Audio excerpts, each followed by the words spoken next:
talk about hate, because growing up in a New Age household and context, hate has always been a dirty word. And we talk about hate crimes, hateful people. Interestingly, hateful people is okay to say, meaning we hate those people, but people who hate, not so much. So let's look at hate through a couple of different lenses and see if we can establish a more scientific paradigm for working with it. So the first thing is to understand the human heart as a complex thermometer. Now, if you're an orange grove farmer in Florida, you hate the temperature to be below freezing. And by the time you get down into, let's say, 20 degrees, there is nothing you hate more than knowing that millions of dollars of your primary crop is literally being destroyed. And so, you don't want that to happen. Now, the question is the relationship with the thermometer, because the thermometer has obviously a 20 degrees setting, even though the person, in this case an orange farmer, hates to read 20 degrees. And so you have the farmer,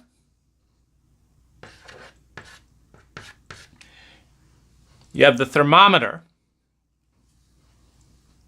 The farmer hates the 20 degrees reading. What does the farmer do? Now, an ignorant farmer might, and a farmer that loses their temper, might take the thermometer, smash it over over a wall or break it with a hammer, and say, I never want to see that 20 degrees again. Question is that going to save the orange crop? And the answer is no. The thermometer is a meter of the temperature. And it will read as low as the thermometer is capable of reading. You can get a thermometer that reads 200 below zero, which everyone hates because it'll kill you in a matter of minutes without a lot of precautionary measures. You can get a thermometer that'll read 4,000 degrees. Again, try putting your body in that. It's a miserable temperature. Now, the question is, do any of us blame the thermometer for these high and low temperatures? And it's an interesting question because while we are in an emotionally illiterate culture, meaning you can go from kindergarten to college and not even learn the names for all of the feelings, let alone their causative factors, let alone how to work with them. In fact, if you look at the base elements in chemistry and you go to a reasonably good school, it's possible that you understand the chemical relationships in our environment. Like what kind of acid would melt concrete. You might understand something like that more than you understand the makeup of emotions, which is the dominant drive for every action in human history. Meaning, if you have no emotion, and there's actually a corollary to this, because there are some children born today who have no pain registers, meaning they don't have a thermometer for pain.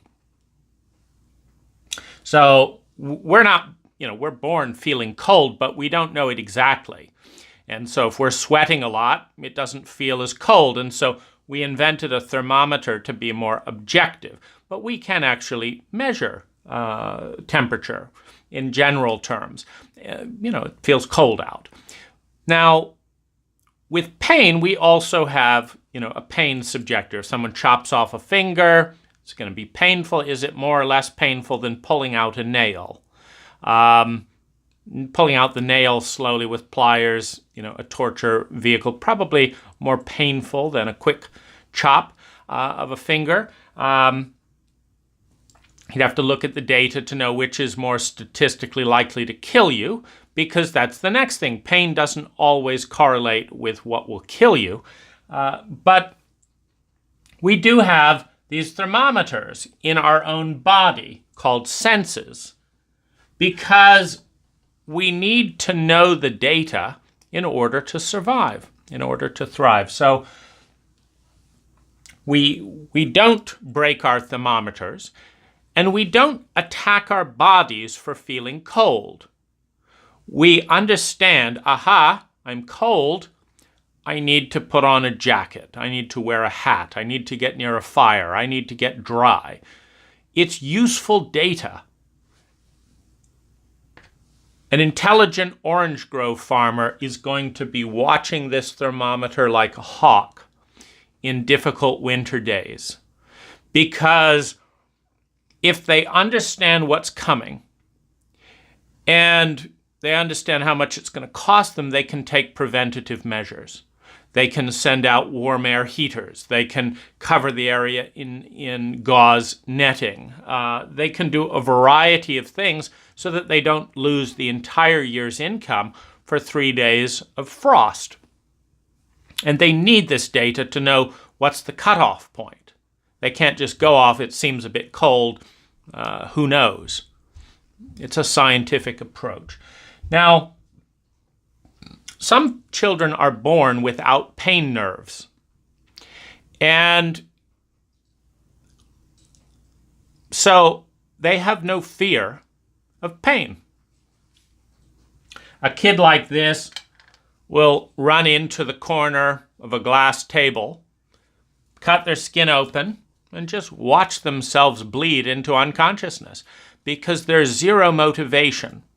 There's no continuum of message coming in to say that this is a bad thing. Because anyone who's felt pain knows that this is a bad thing. We don't want to feel pain. And so what's left for the parents to do is to obsess and worry constantly about their children, because the children will not take care of themselves. The bodies are not trained because there's no pain thermometer inside the body like the rest of us have. Now, the reason I bring in emotions is it is a complex thermometer. So you have the temperature thermometer out here for the physical body.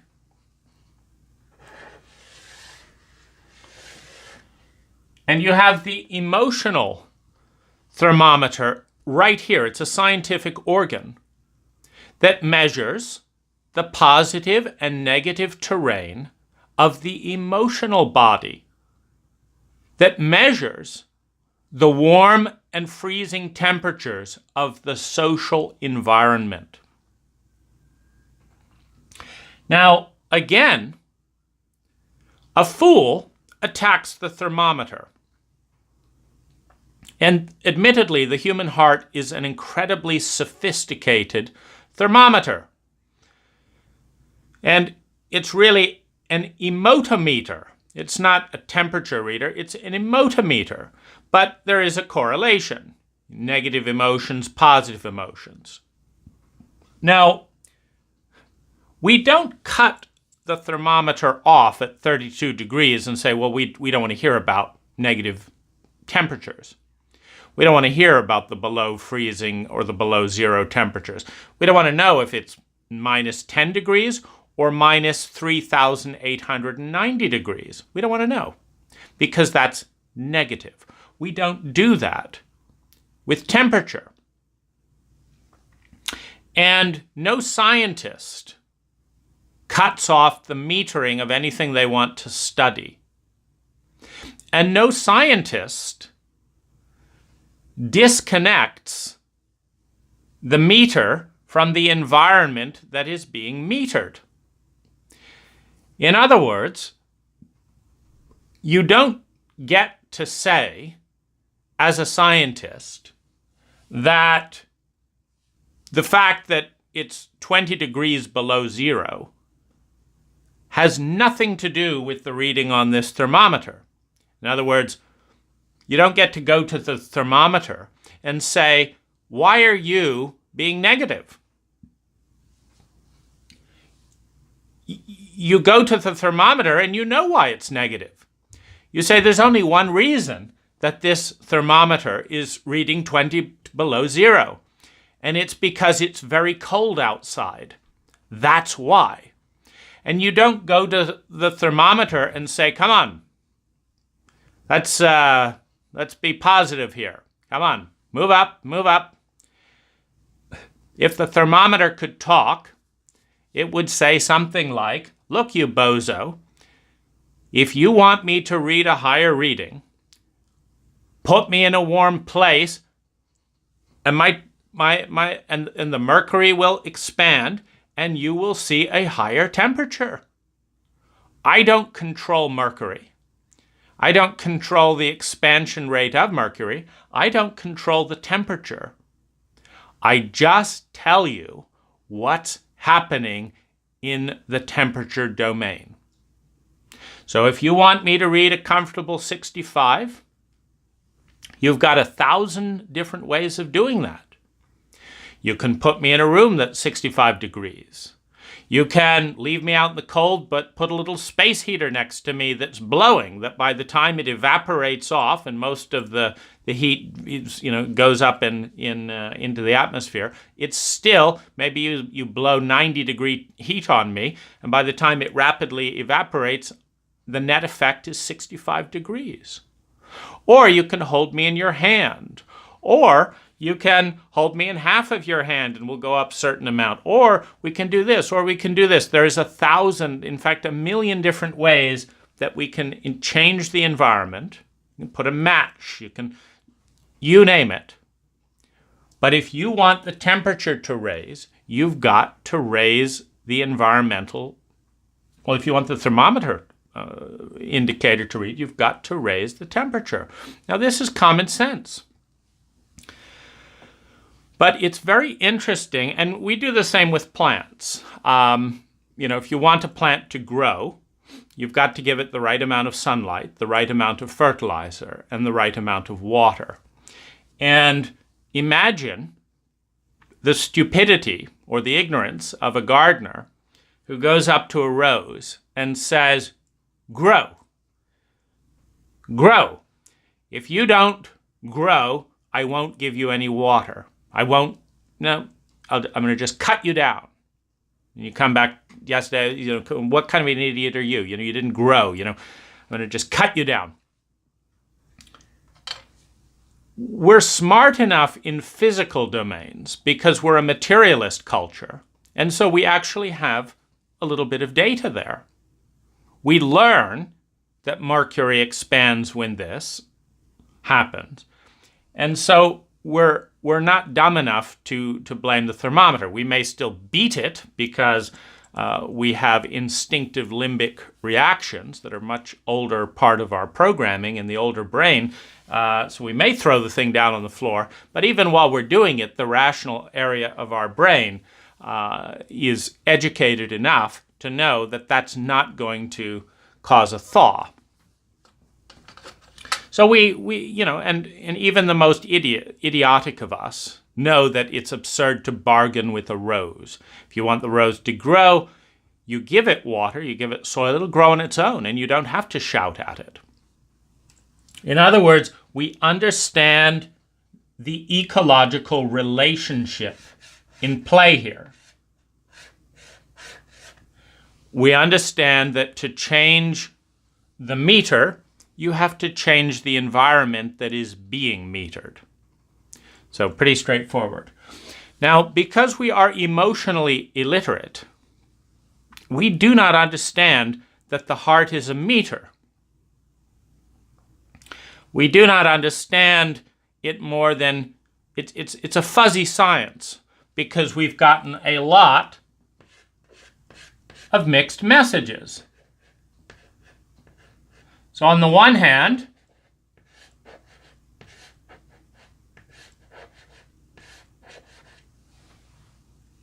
On the one hand, in our more sane moments, if someone slaps you across the face and you say, "Cut that out, how dare you?" you would say, well, what do you expect? I mean, and because the person might say, well, why are you angry? I just slapped you on the face.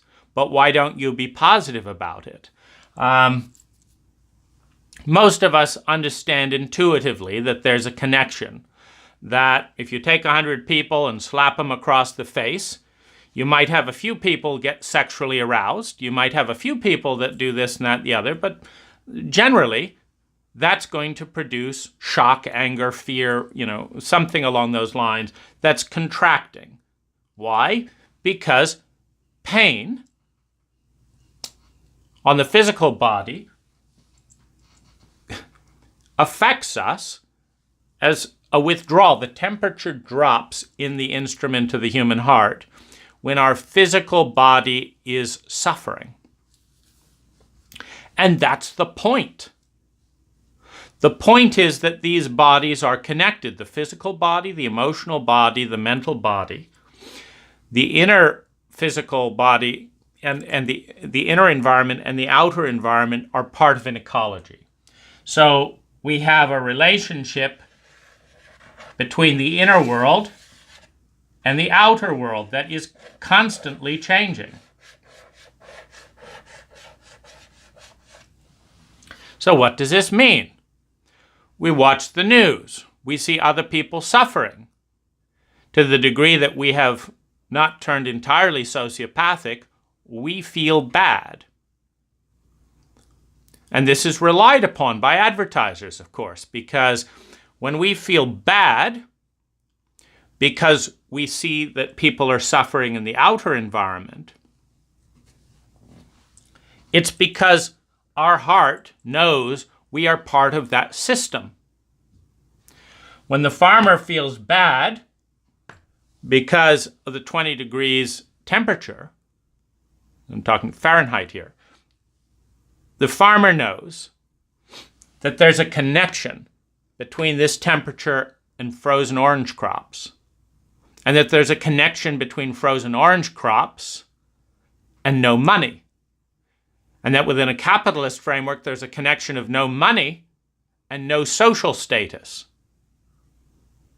And in a capitalist structure, there's a connection of no money and no social status and being thrown on the street. We've got millions of American homeless. And the only difference between people we treat like animals as a culture and people we protect is money. And so this farmer is not furious that he's not going to have orange juice. He's not furious that nobody's going to buy oranges. He's furious because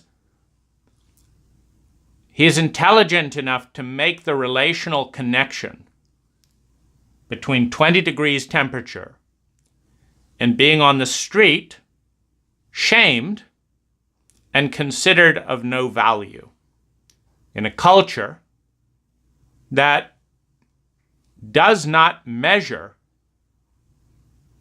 well-being, honesty, any number of things, that doesn't have a Fortune 500 list for the most honest people, for the most hardworking people.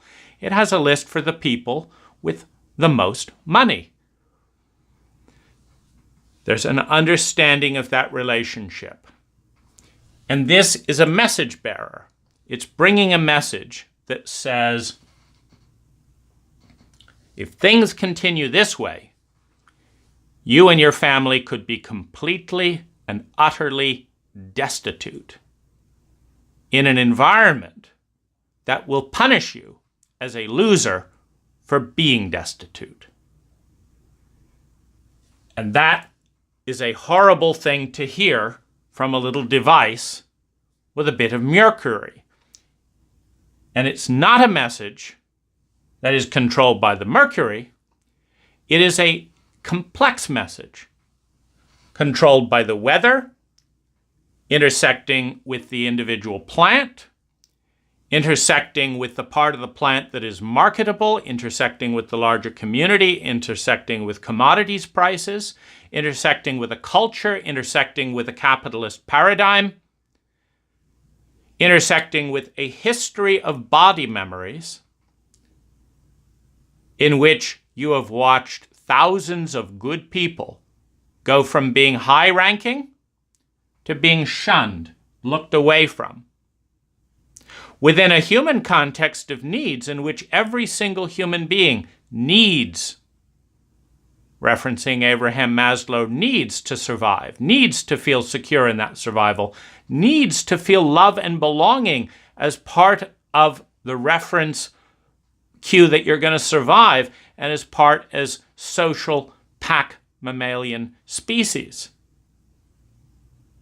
And when you make the connection that the way your culture has set up the game, if this temperature doesn't change, you don't survive as a respected member of the cult.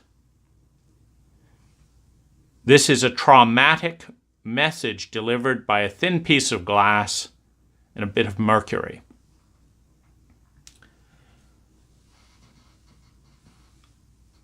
The message, though, is not the problem.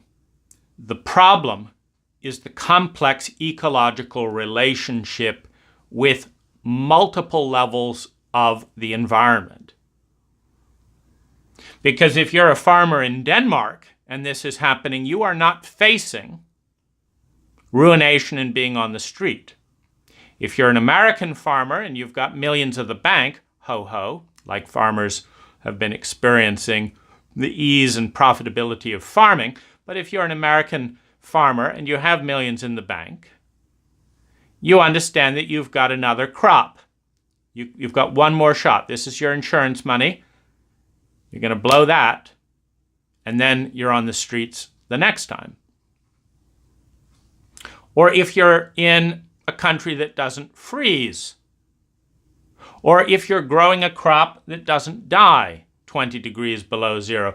All of these things have to be just so for this to be a sentence of trauma, a sentence of probable PTSD, when 42% of the homeless people in even a very wealthy county like Marin County, California, have PTSD. And people who are homeless die at a rate 26 years faster than other people. And they feel horrible.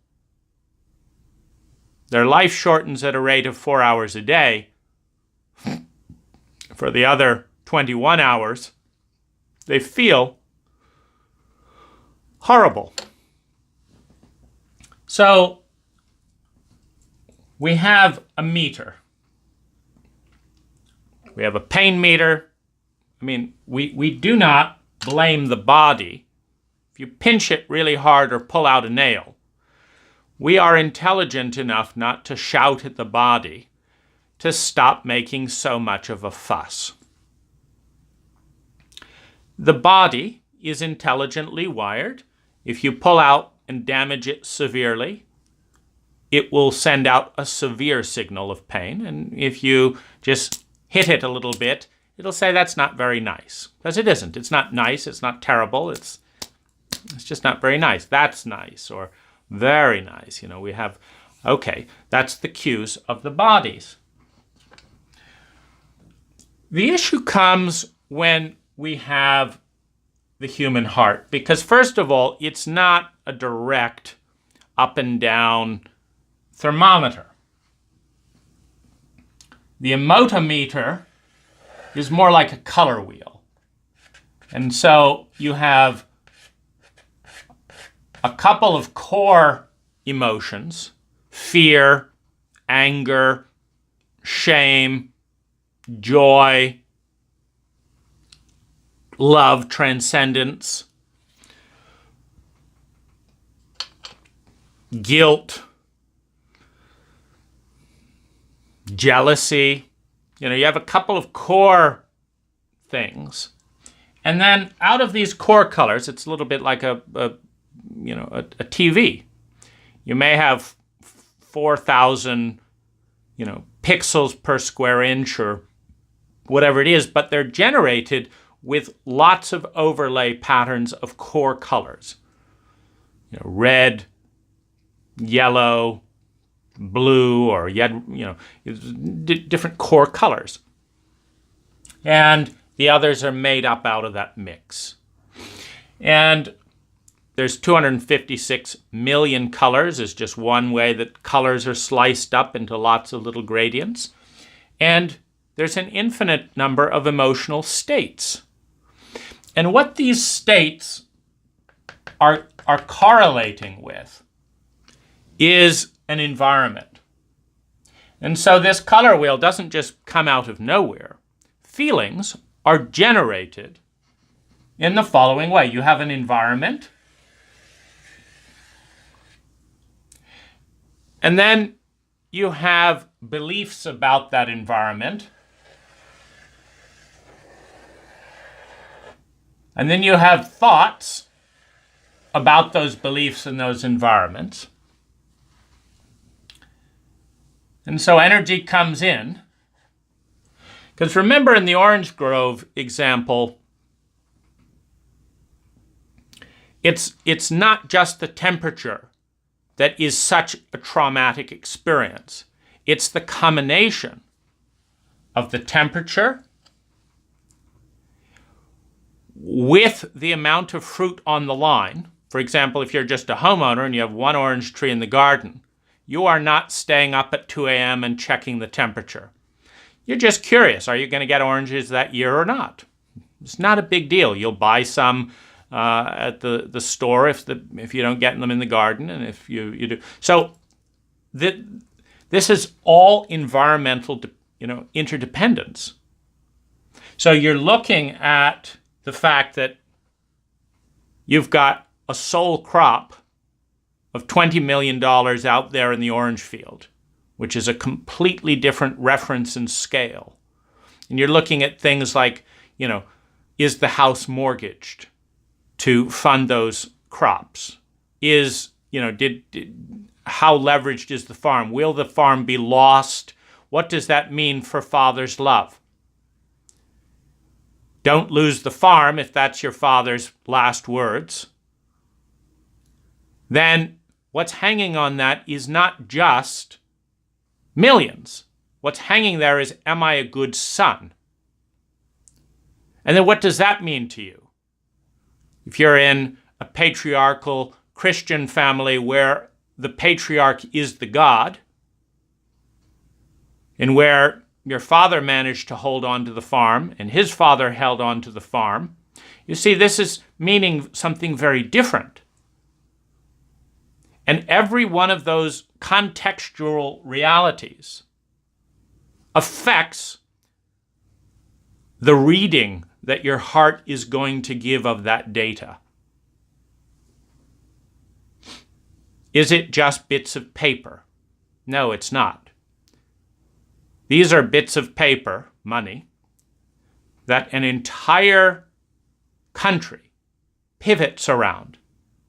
This is paper that is at the pinnacle of the cultural hierarchy. Because we read on the news every single day of people who put these bits of paper ahead of other people's lives. Flint, Michigan changed the water source for Flint to save the city money. And they killed dozens of people and poisoned any number of others. And then they hushed it up to save money. Money was more important than the health of the whole city. It's not as common to hear on the news of how people spent every last penny to help a person. The regular message is that this money is more important than people's lives. Otherwise, you don't hear scandal. Because it isn't a scandal for people to spend their last penny doing the ethical, moral, right thing to do. But it is a scandal, particularly for people in professional positions. I'm a doctor, I'm going to keep you alive, I'm a therapist, I'm going to do what's in your best interest, I'm a government, I'm going to take your tax dollars by force, and then we're going to do what's right for you, because it's your money, so we're going to do what's right for you. And then it is corrupt to turn around and kill you or weaken your position. And so you've got a data piece like it's 20 degrees, but then it's all the other bits. It's father, it's culture, it's the amount of leverage, it's then more culture, because the same culture that says, you're a good son if you did what your father blessed you or commanded, that's a good son. The same culture that says if you're working hard and you succeed, you're a good person. And in many ways, we shame those who fail. We correlate goodness with success and failure with bad. And shame is the function of exclusion. When we shame someone, we tell them we don't want them around. And who do we tell in our cult that we don't want around? We tell the people who fail. And who do we tell that we want around? The people who win. So at the very moment when the most vulnerable people in our culture need social support the most, they are shamed and excluded from support because they failed. Or they are sought after. I mean, you've worked hard, you're a billionaire, you don't need any support anymore. So that's when the press hounds you like mad. Come on, please, talk to me. Talk to me. You're so important. Well, why don't you go talk to all those losers? Those people who are losing right now who could use some attention and media attention to help them win. No, we don't care about them. We want to attack and throw everything at you, but if you manage to get through that, then we're going to hound you for attention and interviews because you've won. Because you made it through the morass and the stupidity and the corruption and the effort and the statistical incompetence of our cult, and you made it through all that. And so we're going to obsess over you.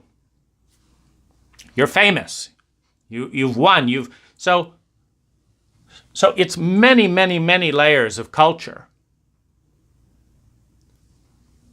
And the temperature and the crop. And then these are things that are computed with your conscious memory. So that's where the belief is. You see, you watched your father repeatedly shame the person who didn't win the high school competition. So you understood that the human being was less important than winning a competition. You're now in a new competition. You're in competition. That's what capitalism is. It's competition. So you've understood that your core protector and provider as a child has just given you a failing grade because the temperature dropped. If the weather had been a little bit different out in Mexico, you'd be a winner. And that's all that matters. And you've watched that. And what a belief is an assumption point. So you watch it. You watch little Sammy, such a sweet, nice kid, who never made the grade, who got bullied at school. And Dad always turned away. And Mom never comforted. And they bullied at school. And the teachers stood up in front of the class and humiliated. Because he lost.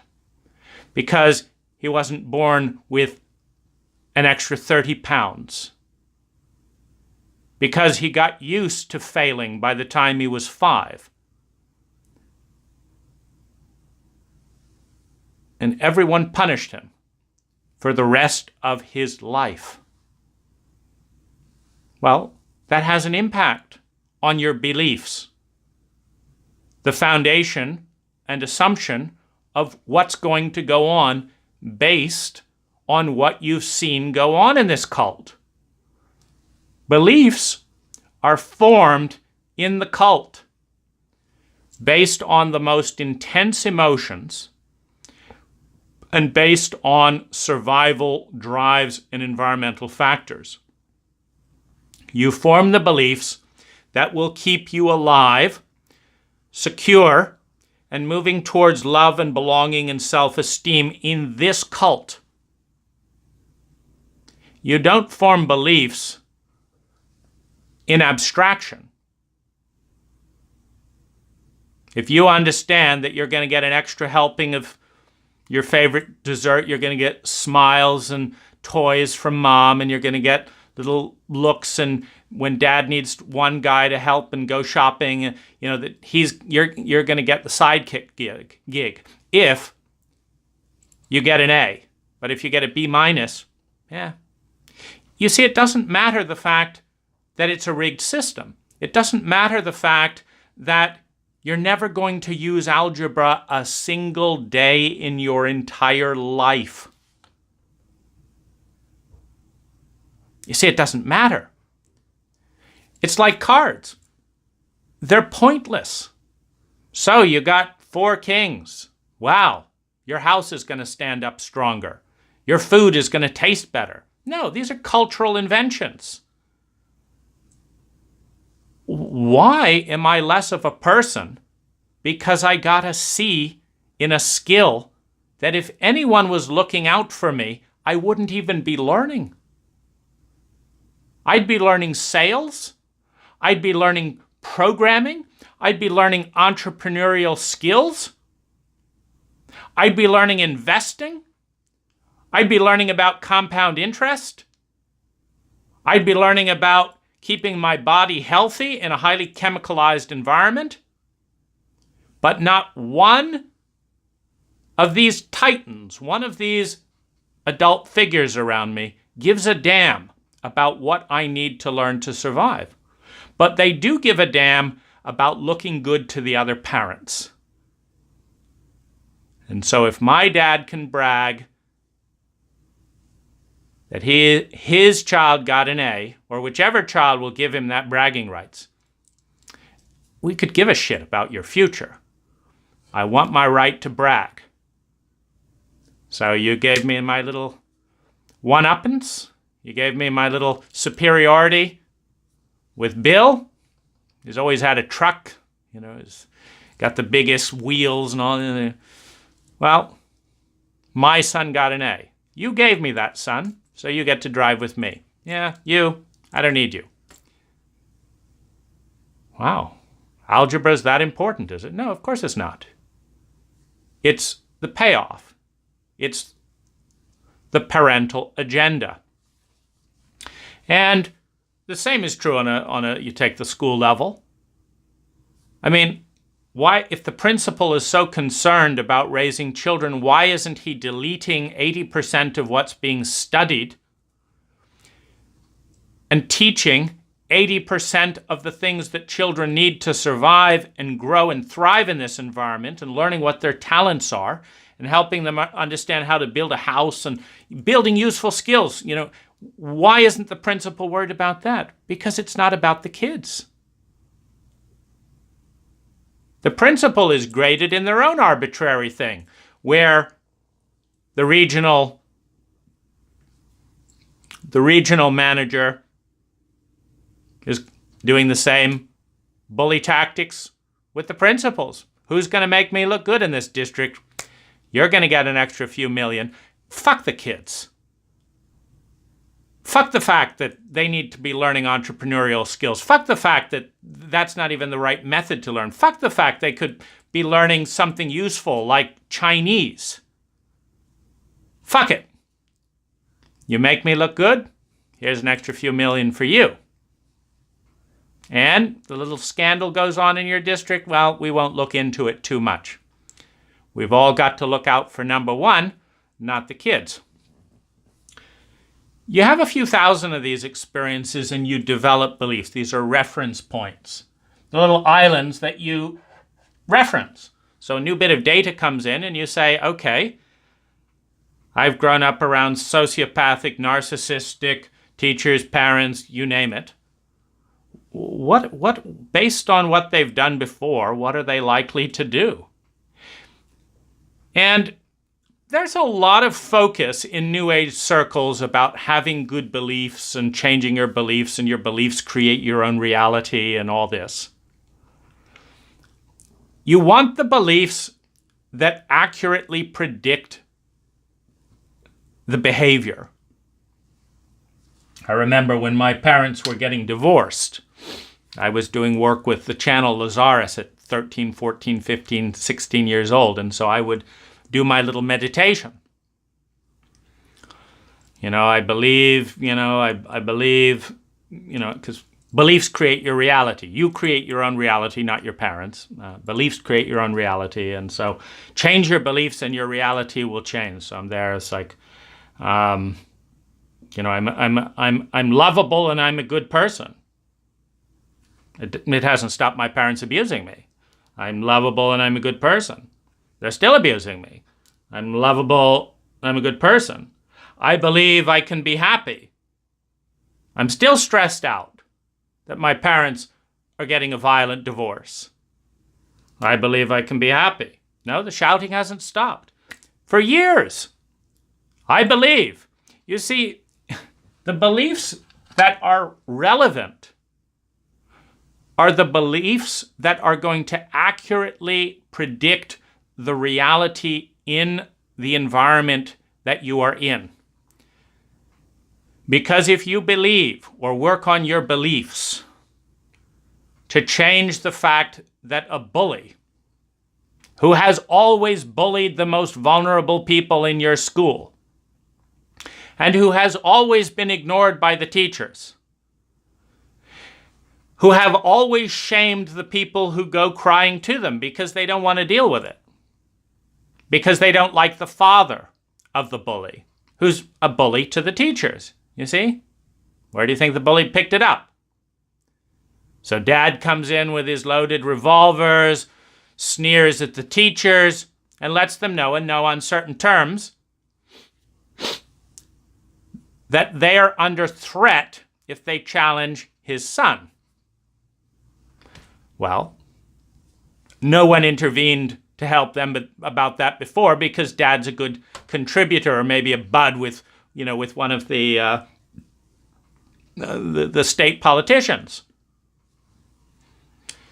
So you don't learn to focus on freedom and democracy. You learn to track who's the bully and what's the power structure, because that determines who's going to be hit, who's going to be punished for other people's mistakes. Now, you may go to school or church, or your parents may sit you down when they're not bullying you and say, you have to pray and, forgive people and da-da-da-da-da. You look around, you're going to build a model of reality if you want to survive as a 6-year-old, as an 8-year-old, that's going to help you mitigate pain and survive. Now, if speaking up about that and saying, well, wait a minute, you say that, but you lie. How dare you talk to your parents like that? I see, I can't speak the truth. You can tell me to speak the truth, but I have to figure out what that really means. What that means is that I have to tell you the truth about my faults, but I can't tell you the truth about your faults, or I will be punished for speaking the truth. I see. Okay. Fit that way, wire it that way, this way. It's getting convoluted in there. There's a bit of a short circuit. I'm going a bit crazy, but that's overall better. The instrument heats up, going a bit wonky, but the abuser, the person at the top of the power structure, is happy. Now, within this color wheel of emotion, or actually let's call them feelings. Emotions, the distinction between feeling and emotions, something. Lo and behold, we didn't learn this in school either. The distinction between feelings and emotions. Feelings are direct present responses from the environment. You slap me in the face, I feel bad, I feel whatever, okay. Emotions are cultivated algorithms or patterned and internalized feelings. Like the emotion of I love you doesn't usually just come with I see you, I love you, or you ate a pea in a very cute way, so I love you, or no. The emotion is something that is internalized over time and then held on to and cultivated as an inner experience. You opened the door for me, you smiled at me, you did 10 to 20 different things that all felt great. I felt happy around you, I liked myself around you, I associate you with a positive direction and momentum for my life. I like who you are. I like myself around you because I feel like I actually matter because you look at me and you don't pretend that I'm garbage because I didn't win in algebra. And so, and we internalize this because it feels good. And then we think about it later. It's like, oh, she looked at me like that. She didn't make a joke at me when I was, I was expecting to be attacked again, but she didn't do that. Maybe I could have dignity in this relationship. There's a thought. So there's a complex framework that's changing the belief. With Dad, I'm always going to be number 3, number 4, a disappointment. But with this person, if this keeps up, I could actually be a human being. Amazing. Wow. Maybe I'm not a complete shit. You see, because when you're treated like a complete shit by those around you, repeatedly and consistently, the best way to predict what's going to happen next, which is the best way to survive in whatever environment you're in, is to predict what's going to happen next. I mean, if someone's lowering a sword at you and you don't get the fact that in 2 seconds it's going to split you in half, you just sit there and say, I wonder what's that going to happen. It's like the sword is descending. It's still descending. It could stop at any minute now. Up, I'm dead. Or someone's raising the gun. I wonder if they're going to fire. Or someone is setting me up to look dumb again and take their hit. I see. I wonder what'll happen there. I have no idea. I'm innocent. Who knows? The Lord could open up and protect the meek. He said he was going to do that in the Bible. Nah, that's never happened before. This could happen. Nah, that's not going to happen before. Now, it seems like every single time that person looks at people with that intent gaze, they're going to get you and da-da-da-da-da. It seems like every single time, whoever is weak in that culture based on their 2 feet shorter or whatever, they get it. Okay, they're beginning to look at me for that gaze. Let me turn away. Let me avoid the pain that is being anticipated based on memory. Hundreds and hundreds and hundreds of memories that fit together in a fractal pattern, because these things are not, amazing isolated ecologies. It's not like the U.S. government treats its veterans or its citizens in this fabulous, healthy, honest, and responsible way. And then the citizens turn around and have children and then treat their children completely different than how they're treated by their own government or their own bosses. No. It's a fractal pattern. As above, so below. It's holographic. Within the smallness is the whole. Within the whole is the smallness. So these things are happening. They're working their way down. It's called the trickle-down theory. That's what they call it in economics.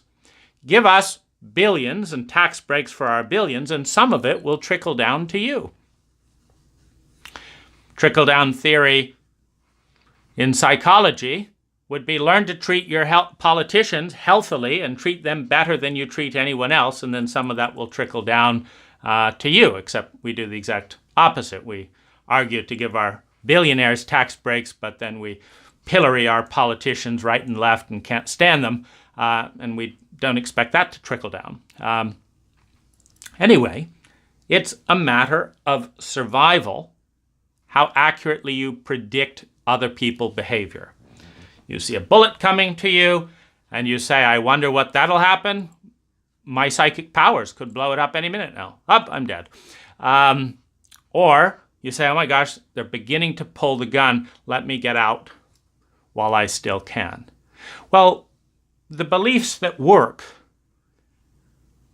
become memes. Like any other meme, like any other survival of competency. When the first politician spun a scandal into a political victory, that was a meme. And pretty soon every politician had to decide, do I want to spend 10 times more energy telling the truth and being candid and being attacked for it, and then, of course, feel 10 times worse because I'm owning what's going on, I'm trying to do my best, and I'm being attacked for it?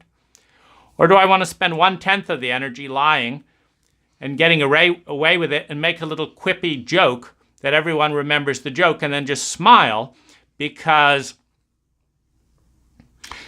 when Tim Leary was going through all the controversy, because for Richard Nixon in his world, Leary was the most dangerous man in Nixon's paradigm.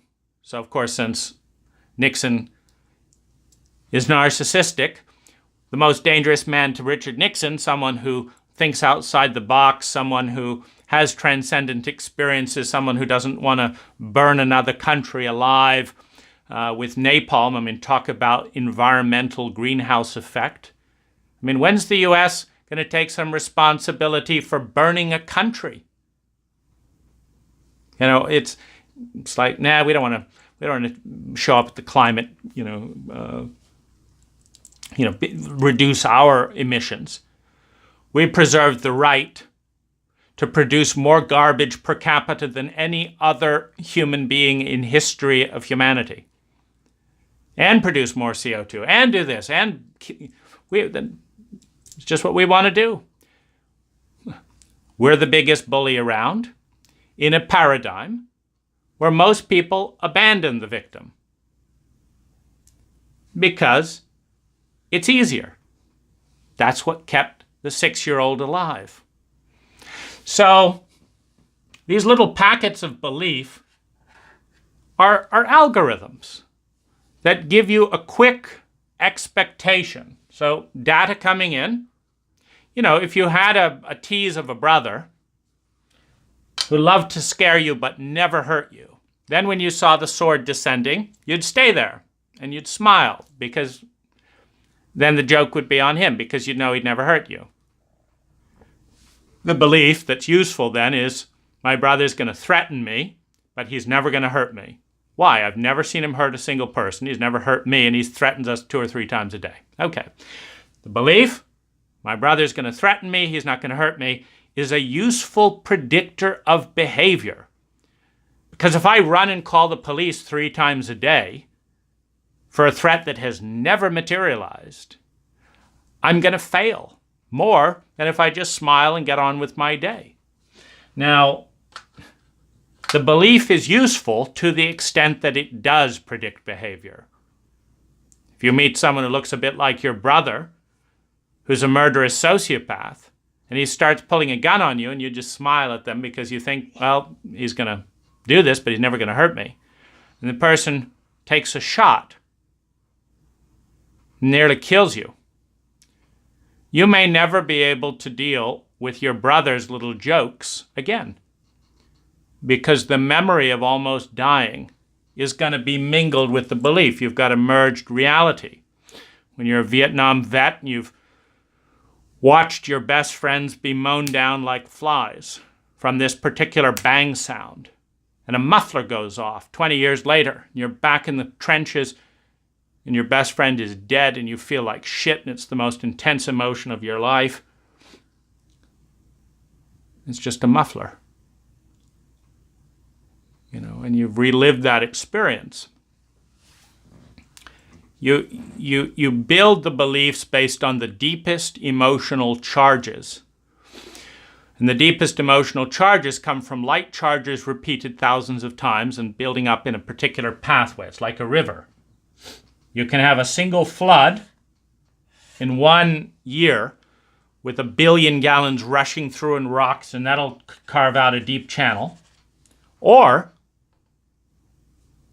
you can have a little trickle for 10 million years, and that'll carve out the deep channel. Water always goes downhill, which means it always goes down the path of least resistance, which means it always goes down the path that was carved out before, which means your thoughts follow a neuronal pathway no different than water. You see, and you don't get to have a positive attitude with that water. You don't get to go over to a creek that's 10 million years in to a ravine. You say, little creek, I have a positive affirmation for you. Climb up this 2,000-foot cliff. No, wait, hear me out. Hear me out. Climb up this 2,000-foot cliff. Travel over flatland. Yes, hear me out. And then over here in this other ravine, it would be better for you. Little creek, come on. Let's do this up over the cliff and over into the other area. The water carries on going downhill. If you want that water path to change, you go back to the source, you dynamite the ravine on the other side, you get it to go downhill, and that creek will go down the path of least resistance as easily as it came this way, once you do the work to change the neuronal pattern. And if you think wishful thinking is going to create the emotional charge of watching your best friend die in a trench in Vietnam, well, you're as dumb as the life that's going to fall apart trying to win on those beliefs. Because your body doesn't believe, because your body follows these neuronal pathways. That's not to say that 10,000 affirmations and 10,000 different visions over 5 years might not create an area over here. It's not to say that you can't change the flow. But we don't teach the technology in terms of the physics involved. A lot of our New Age science is much more like trying to coax a creek to just will itself up 200 feet of cliff and just start going over there because we have an idea that it would be more positive and constructive for something to go over there. We always default to the path of least resistance. The path of least resistance is carved out by survival channels, which are formed by the combination of velocity and intensity and repetition and outcome. I remember with my parents,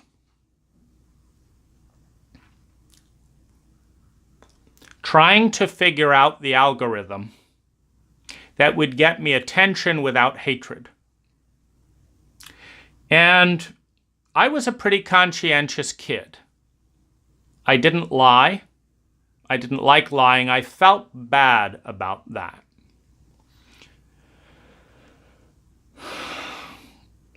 And I had a sense of myself. But that self was not welcome. That self was feared. That self was mostly feared because it saw things that weren't supposed to be seen. And so, of course, my parents wanted to get rid of me. That's the easiest, crudest instinctual response. And of course, I needed attention to regulate and bond and feel some sense of love and belonging. And so I had to keep sending patterns of energy and behavior towards my parents to try and find some pattern of behavior where they would see me and not hate me. And I learned what it was, and it was pretending to be sneaky and naughty and tricky in a dumb way. This is what made my parents comfortable. This was what made them laugh. So I would pretend to be a bad kid. Now, I was smart enough that if I wanted to be a bad kid, I could be very effective at it. And so that would get me attention, but hatred. But if I would be dumb so that my parents could feel smarter than me and not threatened, then it made them very happy. And so I would do these setups. I would figure out something of a low charge, maybe an orange, who knows, whatever it was. And then I would have to steal the orange or do something in a way that my parents were absolutely bound to catch me. And then I would have to play dumb, like I don't see them catching me or something like that. And so I'd have to, and then I'd have to contort my face in different ways. That would be like, oh my, I've been caught stealing an orange, or, I would figure out, and it was work. It was like a comedy act, where you really work to know your audience. Like, well, what do you have to do to get them to behave like this? Well, it's that kind of thing, hundreds and hundreds of repetitions.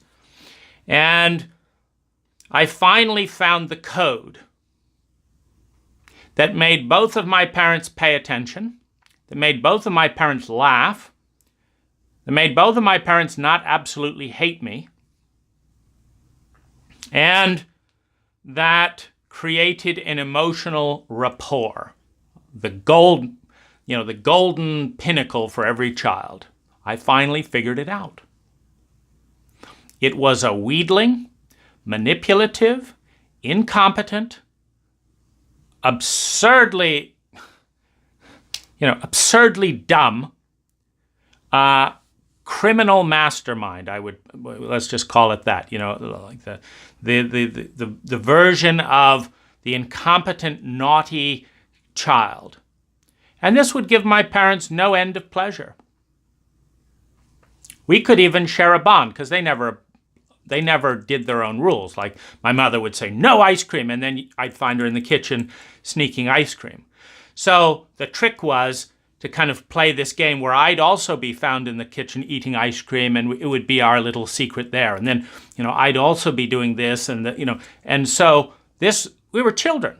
Basically, I'm trying to relate to my parents on a 5-year-old to 10-year-old level that makes a 5-year-old feel like, because there's all kinds of things that would terrify them. Having to be an adult, having to deal with intense emotions, having to deal with all kinds of things would be a complete nightmare. So I'd have to figure out what would make them feel comfortable. And what made them feel comfortable was, first of all, that they were smarter than me. They weren't, but I had to make them feel that way.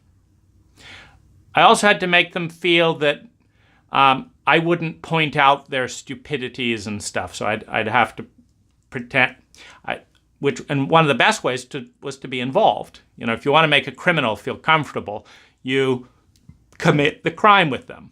And then they don't trust you, but they figure, well, you could go to jail for the same amount of time I did, so I trust you because of that. So commit similar crimes, be dumb, be very visible so that they think, and I think what made my parents feel the nicest of all was looking at me and saying, oh, isn't that cute?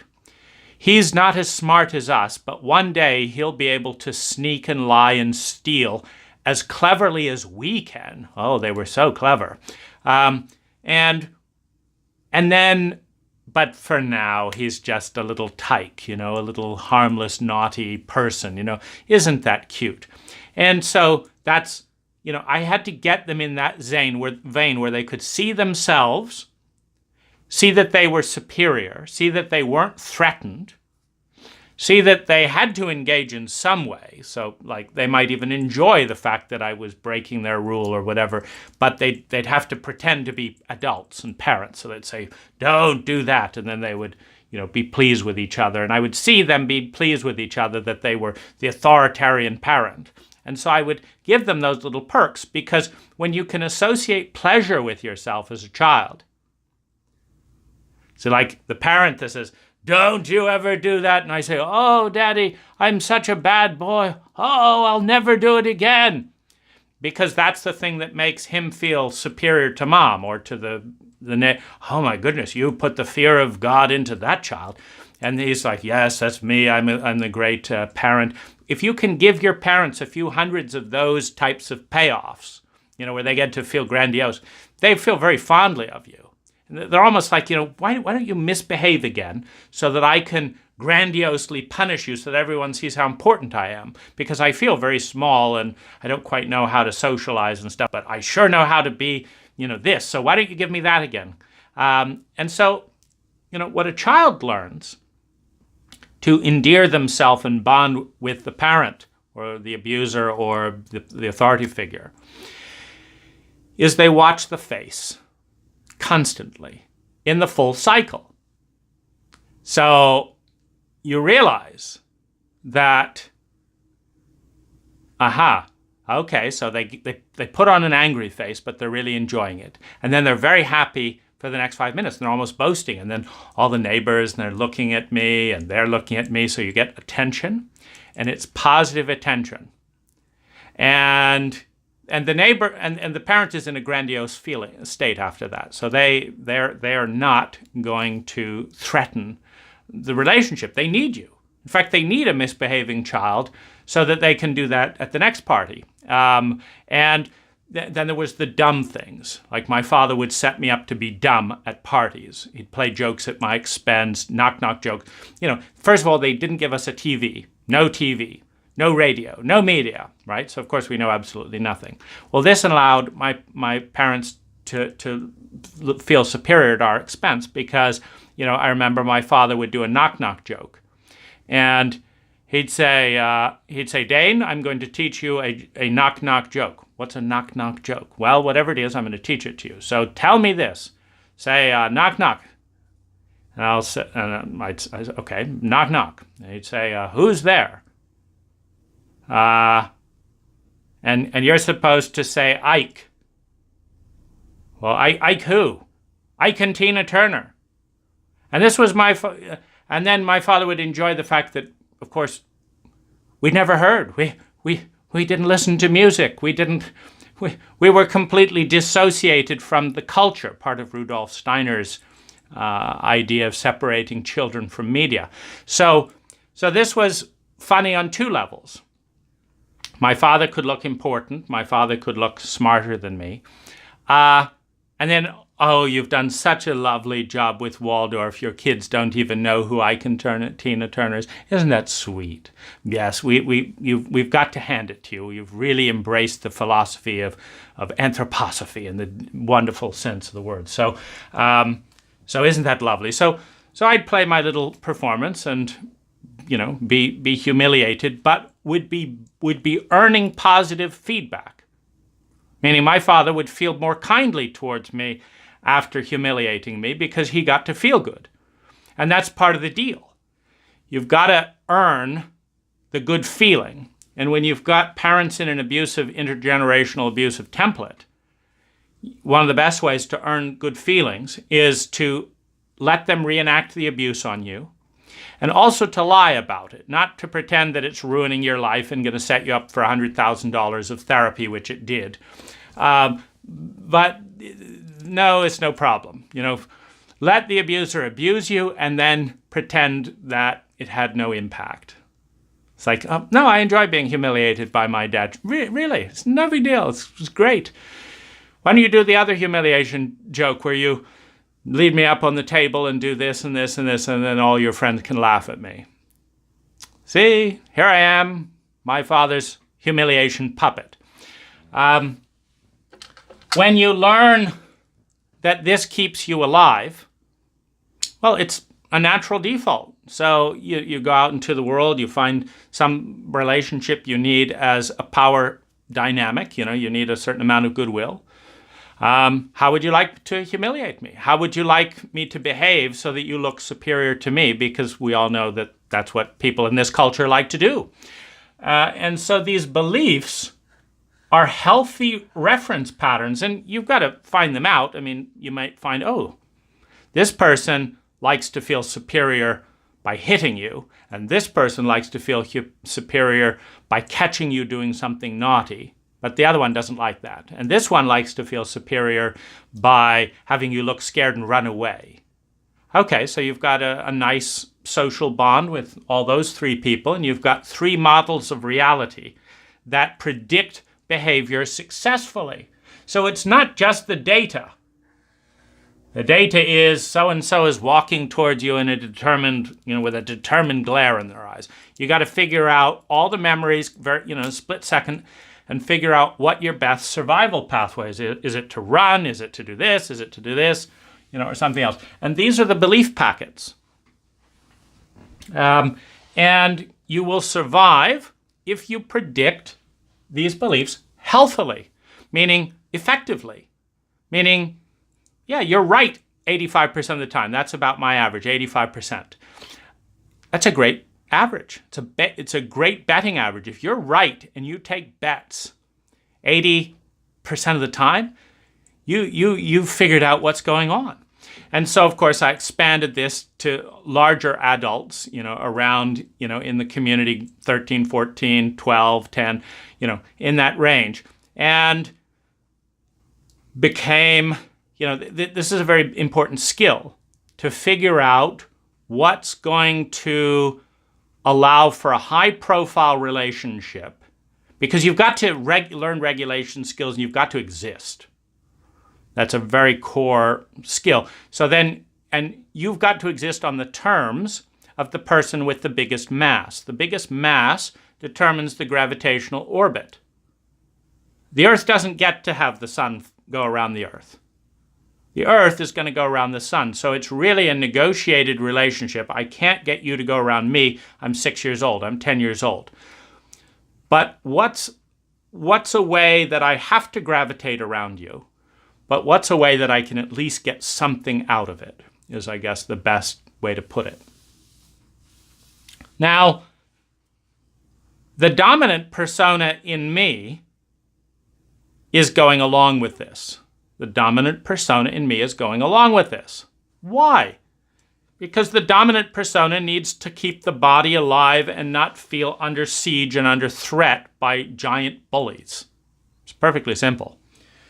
But the minority personas that are being sublimated, the truth that I like telling the truth that I don't like hurting people, the truth that I see what's going on, the truth that I could do this better if I could do this, all of that is there as well. It's just being sublimated. And it's not happy. And I made the final split from my parents. It was around somewhere between 11 and 13, in that range, in a series of waves. Because I had figured out what I had to be to make both my parents happy. At that point, what pleased my dad would be for me to go and upset my mother for him. And then what would please my mother would be to not see any of the crappy things she was doing to any of the children or herself or Michael. And so I knew what I had to do, and I knew how to be pleasing and not a threat. I just hated myself. The person I had become to be non-threatening and pleasing to them was a person that wasn't me and that I hated. And I despised my parents for asking me to be that so that they could feel more comfortable, so that they didn't have to be an adult, so that they could pretend to be superior, when the truth was they would sell all of us out and themselves to avoid uncomfortable feelings they didn't know how to deal with and wouldn't talk about, and that they would lie and cheat and hurt and be petty constantly to us, themselves, and each other, and never acknowledge the truth. And that this made all of my siblings' lives a living hell. That's the truth that would have them hate me, rage at me, attack me, and if they possibly could, kill me without having to own that there was anything unspiritual about them. See, that's the bind they were in. It's like, how do you kill your child without being unspiritual about it, without being unanthroposophical about it? It's a difficult thing. But you can read an eye and a face as a child, and you know that they want to beat the shit out of you. And they're trying to figure it out. Like, how can I do this and not go to jail and go to court and this doesn't look... How can I do this more importantly and come out of this claiming that it was all love? How can...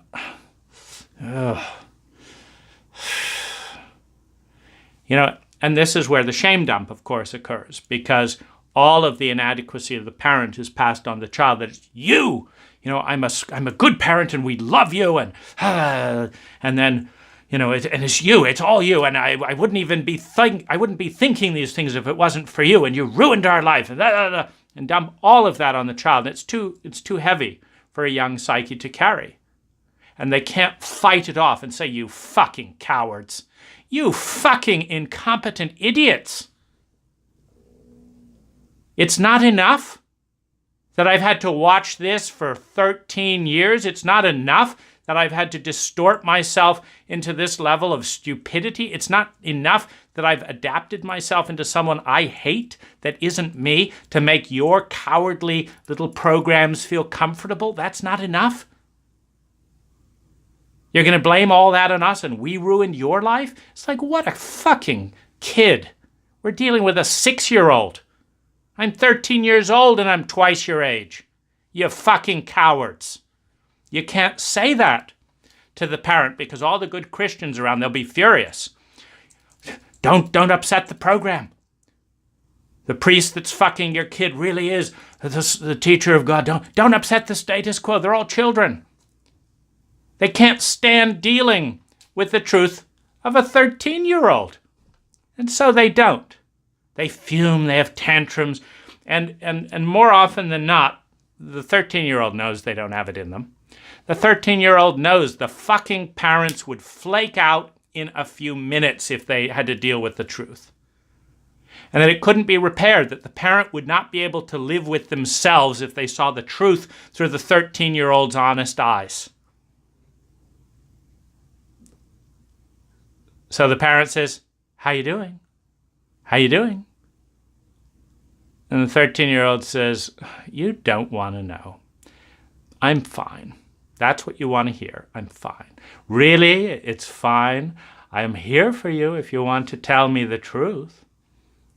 Okay, well, how you did this and why when did this happen? And suddenly the parent can't handle it. It's like, see, you couldn't even handle that little bit. You couldn't handle that tiny little bit. What, and you think you want to know 90% more than that? You fell to pieces at the 10% mark? And you really want to know the truth? Give me a fucking break.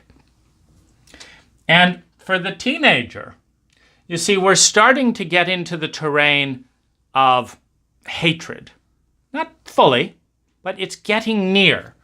These environmental factors, which interact and refract light through the filter of thoughts, beliefs in the cultural context, start to create feelings, create beliefs, create emotions.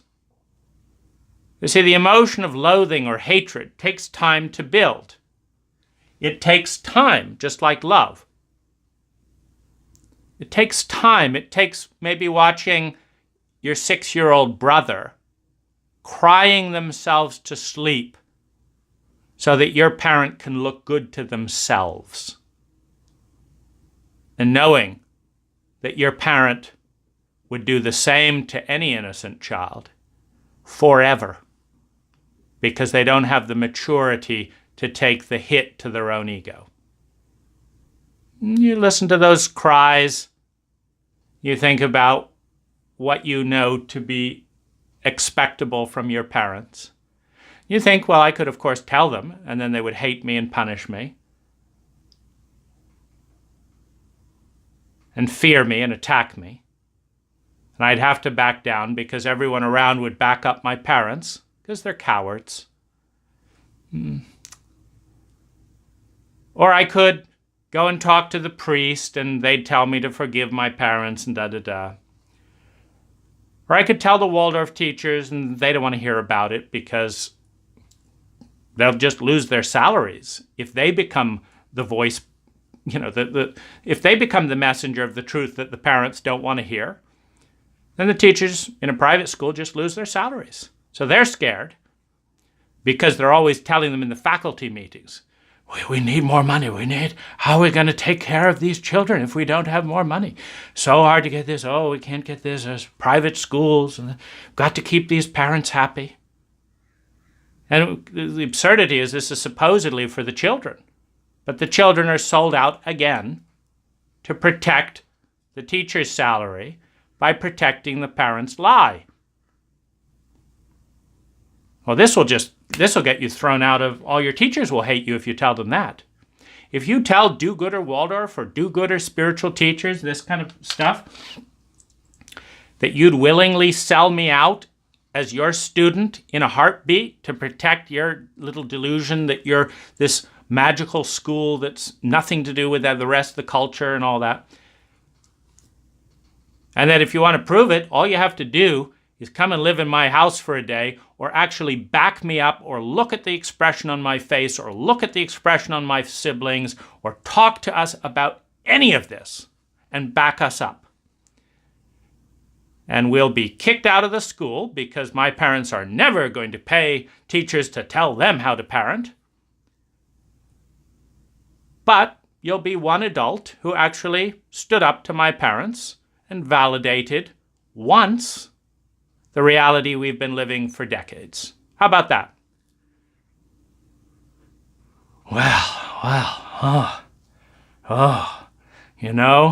Seems like you're very angry. Maybe you need to breathe. You've got to learn to forgive and, do this and do this. It's like, hello, how about you learn to confront abusers for an innocent child? What? You talk to your teacher like that? Go to detention. It's like, well, I guess, same old thing. You want to be liked? You shut up and you go along with the bullshit that makes them look big. You want to tell the truth? You're hated and attacked and betrayed. That's your choice when you're dealing with adult children. And there's not a lot of adults in this culture. I don't meet them. I don't meet the parents that when I see them abusing their children, I pipe up. And the parents appreciate knowing. It's a very deeply ingrained program to protect the dominant power structure. However absurd, however dishonest. You have the US government at every level lying, cheating, hiding, suppressing studies, doing crazy things, wasting money, starting dictatorial wars for oil while claiming to lead democracy, bribing for this. And then what do you get if you try and go up against that? You get support from your government with your tax money trying to expose a scandal? It's the same dynamic. It's a fractal holographic pattern. Or what about the dominant male who's making most of the money in those traditional frameworks? What happens when his wife who lacks the social standing without the money and without the physical mass, men's bodies being typically bigger. What happens when she says, I don't want you to drink so much, I don't want you to do this, I don't want you to do this? He says, gee, I'm so sorry, you're absolutely right. I will just stop being an addict. I will enroll in a 12-step program. I'll go to a good therapist. Anything else I can do to make your life feel less terrifying? Anything else I can do? Oh, good point. Good point. I'm lying to you. Right. I'll stop that as well. Thank you so much. I love you even more. No, you get a whole fucking thing. You want to leave this house, you want to go back on the, who's making the money around here? It's the bully dynamic. But it's no different with mothers and sons. I think my father was a bit more honest than my mother. It's incredibly sad. But it's a sadness you can't share with another human being when they won't tell the truth. Because the sadness is taboo. In a cult where the lie is hidden. How can you grieve something that can't be talked about, that never happened? It's hard. So you carry that grief inside. You get chronic fatigue and exhaustion because you can't let it out. Because you've got no framework of truth, not in the parent, not in the teacher, not in the government, not in the general culture, not in the media, and not in your boss or employment. Oh, and then the incestuous Catholic priests that have been covering up sexual abuse amongst 5% of the... They're going to be the great liberator of all this corruption. People that can't even admit that the earth is older than 6,000 years because they're terrified of deviating from the dogma in a book. They're going to be the salvation of truth. No, you've got 7 major institutional sources of lying. Oh, and then you go to your siblings, right? They can't wait to face those 7 institutionalized enemies because they're all bigger than any individual. You say, hey, sibling, how would you like to go up against your church, your parents, the media, your culture, your government, your parents, and your teachers? How would you like to discover that there's a whole pile of shit that's one of the reasons you're an addict? I know you'd like to blame yourself, but how would you like to discover there's actually substantive basis for a lot of that? How would you like to discover that the reason you want to die is not because you were born defective? It's actually this, and this. The only trouble is you're not going to have any allies. And you're going to have 6 massive institutional momentums trying to grind you down and marginalize you to the degree that you talk about it. How would you like that? And you get angry and terrified responses. Mom loved us. How dare you talk about Mom like that? Didn't you see the way that she suffered when she was doing this and that and the other? She did this and blah, blah, blah, blah. Didn't you see this? Go away. Don't talk to me about this. Oh, I see. It's too scary to face all of this and go into the unknown. So here we are. And what we're starting to get is the emotional makeup of some of the darker temperatures within the human psyche. Meaning when you watch the innocence and joy of a newborn child marching along the conveyor belt towards this reality without a single ally by their side, and you understand the thousands of little twisting points that is going to turn that beauty and innocence into a virtual beacon of self-hatred and self-destruction, blaming the self in order to protect the power structure. you begin to touch the rage, the grief, the despair, the loneliness, that are the colors refracted through that lens. And then when the lens gets attacked, when the thermometer is beaten as the enemy, rather than saying thank you for protecting the orange grove. Thank you. I don't know where you came from, truth speaker. You've never been welcome in this world before, and you're still alive. I mean, I didn't know it was so hard to kill a person.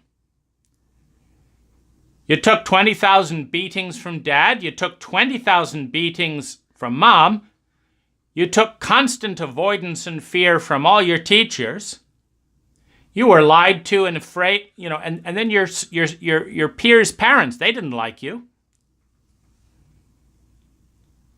And after all that shame and all that betrayal and all that pain, you still sat up and told me your truth. Wow. That is a courage and a stamina I have not met anywhere in this fucking world. And that's what you're doing. And you understand, right? It's not like the world has changed, that there's open arms waiting for you to spill this out. And you understand, right? You're just tired of lying. Wow. Well, you're the kind of person I'd like to be friends with. Because you're the only person who will scientifically look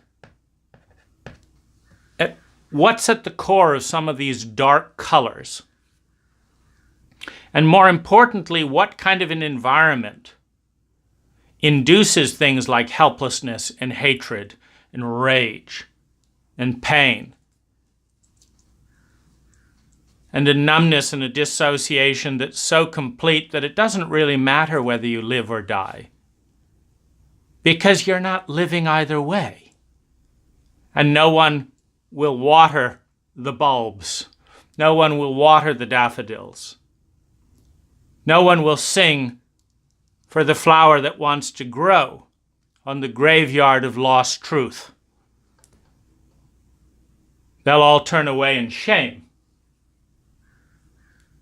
ignoring the flowers, because they don't want to see the tombstone of the children they've killed. Machete blades coming down hard on the heart. Knives puncturing the innocence and the beauty of those children. To protect the masks, curated and proudly facaded across the broken, regressed trauma patterns of a culture that can't look in the mirror and keeps looking out.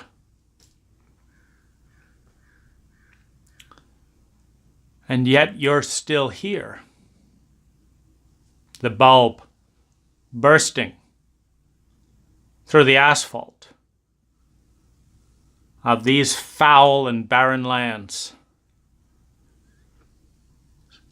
packed down to keep you down, driven over to block your scent,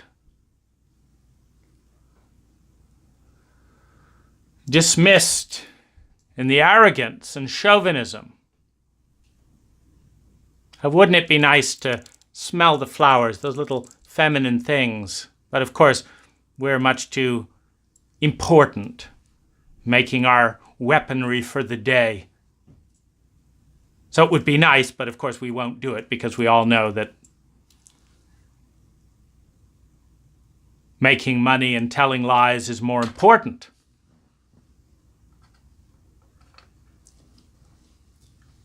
The color wheel of the human heart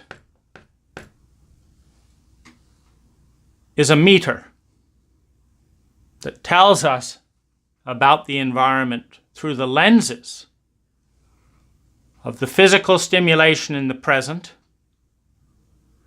the belief constructs in our memory, the thoughts and strategies that have helped us keep alive within those belief structures, and the anticipation of the future from events seen through those lenses. When that lines up to be a pattern of brutal murder for what is most beautiful, true, and good in each human being, we have the darkest colors in that meter, communicating not that there's anything wrong with the thermometer, but that we need to watch out because we're orbiting around a sun. We're orbiting around a cult called culture that will grind up all that is good and throw it away like garbage poured into the ocean. And will stubbornly demand the burnt, rotten mediocrity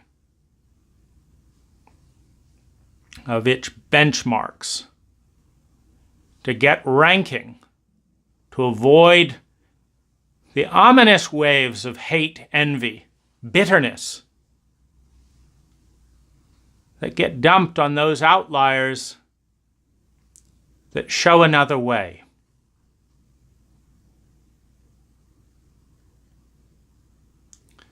And for those parts of us that understand that we are not just this body, that we are the community, we are the cult and the culture, we are the ecology with which we interact. And we're in a suicide dive at a larger level, where the healthy immune system inside each individual is actively shut off, so that something crude and foreign can be pampered and nurtured at our expense, at the expense of our future. How does a human wake up? How does a human ego understand and decide how to respond to that terrain? When, like the goblins in the mines of Moria, scatter at the sign of a staff, at the sign of some light, come in to feed and seek the shadows created by veils called discretion and privacy that block us from penetrating the most luminous and obvious patterns in our own neighborhoods, by people who, when we knock on the door, won't let us in if we bring some dish of truth, won't let us in if we are a stranger, won't let us into their truths, but paper smiles and warm masks, the ominous everything's fine.